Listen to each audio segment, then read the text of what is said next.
যেখানে ক্রেডিট কার্ডের জালে প্রত্যেকে ফেঁসে যায়, টাকা বরবাদ হয়ে যায়। আপনাকে শেখাবো কীভাবে ক্রেডিট কার্ড থেকে আপনি টাকা আর্ন করবেন।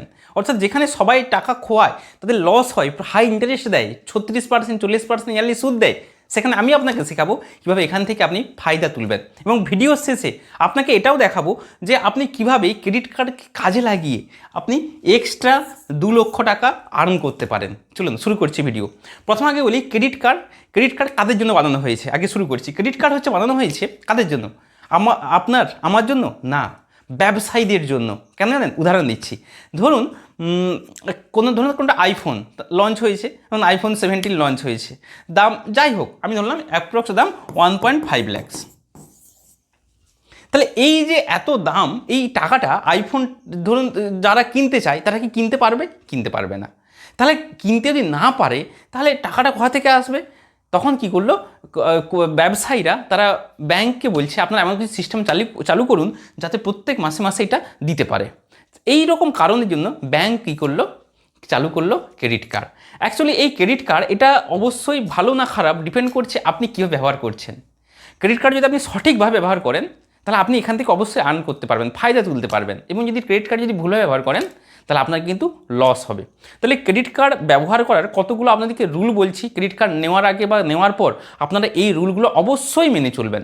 তাহলে সবার প্রথম যে আপনাদের রুল হবে, ক্রেডিট কার্ড নেওয়ার আগে সেই সব ক্রেডিট কার্ড নেবেন যেগুলো no annual fee and no maintenance charge, এইগুলো থাকা যাবে না। ওকে, সবার প্রথম দেখতে হবে কোনো অ্যানুয়াল ফি থাকবে না এবং কোনো মেনটেন্যান্স চার্জ থাকবে না। নাম্বার 2, আপনারা ক্রেডিট কার্ড নেওয়ার সময় আপনারা ক্রেডিট কার্ডে যে খরচটা করবেন, আমি ধরলাম সাপোজ 60,000 টাকা খরচ করলেন, এই 60,000 টাকা অবশ্যই আপনার ক্যাশ ফ্রম বা আপনার ব্যাঙ্ক অ্যাকাউন্টে থাকা উচিত, অথবা আপনার এই টাকাটা আপকামিং যে ডেট রয়েছে সেই ডেটের আগে যেন স্যালারি হওয়া উচিত। বুঝতে পারলাম?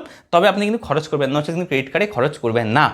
আচ্ছা, এবার আসছি এই ক্রেডিট কার্ড আমাদের নিলে ফায়দা কী বা কীভাবে এখান থেকে আপনি আর্ন করবেন। সবার প্রথমে একটু বলে নিই, ক্রেডিট কার্ড হচ্ছে একটা জাল। কেন জাল জানেন তো? কারণ দেখবেন এই ক্রেডিট কার্ডে যখন কেউ কিছু খরচ করছে, ধরুন সাপোজ 50,000 টাকা তার বিল আসছে, এক মাসে 50,000, দেখবেন আপনার লেখা আছে যে মিনিমাম পে সাপোজ 5,000। ওকে, আপনি খুব নাচতে আছেন আনন্দে যে 5,000 টাকা মাত্র পে করলেই হয়ে যাবে। আর হ্যাঁ, বিল আসছে 50, 5,000 টাকা পে করলাম, হয়ে গেল, ফাটাফাট নাচতে আছেন। কিন্তু ভাবুন বাকি যে 45,000, ওর ওপর আপনার ইন্টারেস্ট লাগছে, সুদ লাগছে। এই সুদটা কত ভাবতে পারছেন? এক্সট্রা প্রায় 40%। শুধু তাই নয়, এক্সট্রা আরও ফিজ লাগে। আপনি টাকাটা টাইমে পেমেন্ট করতে পারলেন না, তার জন্য এক্সট্রা ফিজ লাগে। তাই সেই জন্য সবসময় মাথাতে রাখবেন, যখনই ক্রেডিট কার্ডে আপনারা বিল পেমেন্ট করবেন অবশ্যই আপনারা কিন্তু ফুল পেমেন্ট একসাথে করবেন। বুঝতে পারলাম? কোনো রকম মানে পার্ট পেমেন্ট করবেন না, মাসে একবার পেমেন্ট করবেন। এবার আসছি ক্রেডিট কার্ডের যে কয়েকটা সুবিধা বা কীভাবে এখান থেকে আপনি আর্ন করতে পারবেন। সবার প্রথম 1 নম্বর, ক্রেডিট কার্ডে সবথেকে একটা 45 দিন একটা মানে ইন্টারেস্ট ফ্রি একটা আপনি লোন পেয়ে যাবেন। কদিন? 45 দিন। আমার যখন নতুন যে ক্লাসগুলো লঞ্চ করেছিলাম, ওয়েবসাইটের জন্য ডোমেন হোস্টিংয়ের আরও অনেক সফটওয়্যার লেগেছিল, প্রায় 40,000 টাকার মতো খরচ হয়েছিল। 40,000, এই 40,000 টাকা কী করেছিলাম আমি? ক্রেডিট কার্ড থেকে খরচ করেছিলাম। এবং এই 40,000 টাকাটা আমি ডেব্ট মিউচুয়াল ফান্ড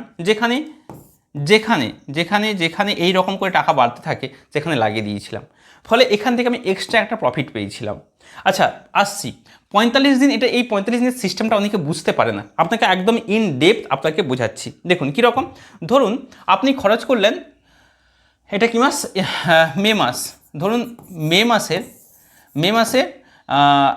16 তারিখ আপনার ক্রেডিট কার্ডের, আমি ধরলাম 16 মে আপনার বিল হলো, 16 মে একটা লাস্ট বিল হয়ে গেছে।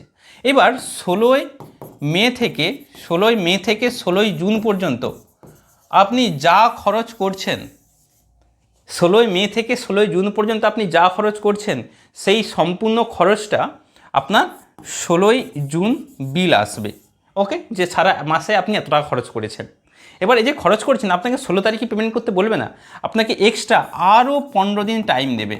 কত বললাম? আরও এক্সট্রা 15 দিন টাইম দেবে। অর্থাৎ আপনি যদি 16 মে থেকে এটা এক্সাম্পল দিচ্ছি, বিভিন্ন রকম ব্যাংকের বিভিন্ন রকম আলাদা ডেট থাকে।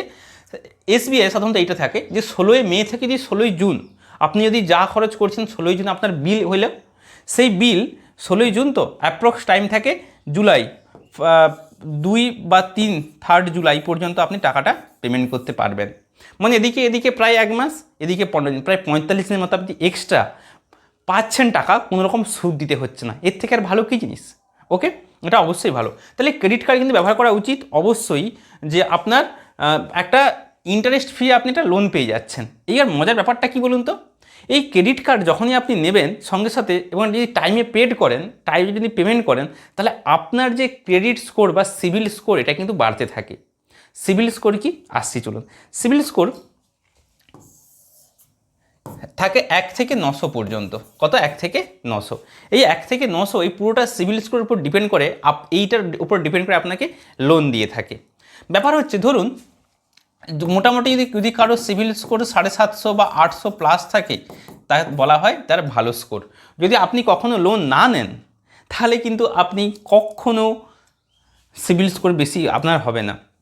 তাহলে সিবিল স্কোর বাড়ানোর উপায় কি? বাড়ানোর উপায় হচ্ছে আপনি ক্রেডিট কার্ড থেকে খরচ করুন এবং ক্রেডিট কার্ডে বিল পেমেন্ট করুন। এতে কী হবে? আপনার সিবিল স্কোর আস্তে আস্তে বাড়তে থাকবে। এবার ব্যাপার হচ্ছে যদি সিবিল স্কোর বাড়ে তাহলে আপনার লাভ কী হবে সেটা পরে আসছি। তার আগে বলি যে এই যে ক্রেডিট কার্ড এর যে বিল, সবার প্রথম আপনারা কিন্তু অবশ্যই ওই যে 45 দিন আপনার টাইমে পরিশোধ করবেন। বারবার বলছি পরিশোধ, ওকে, পরিশোধ করবেন।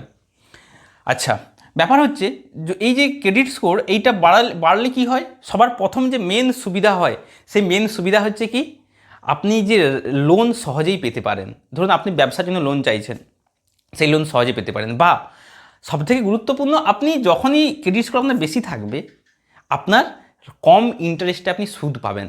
বোঝাতে পারলাম? ধরুন যার ক্রেডিট স্কোর ধরুন 500 আর যার ক্রেডিট স্কোর ধরুন 850, যখন আপনি হোম লোন নিতে যাবেন সঙ্গে সঙ্গে দেখবেন 850 এই কম ইন্টারেস্টে সুদ পাবে। বুঝতে পারলাম? কত কম?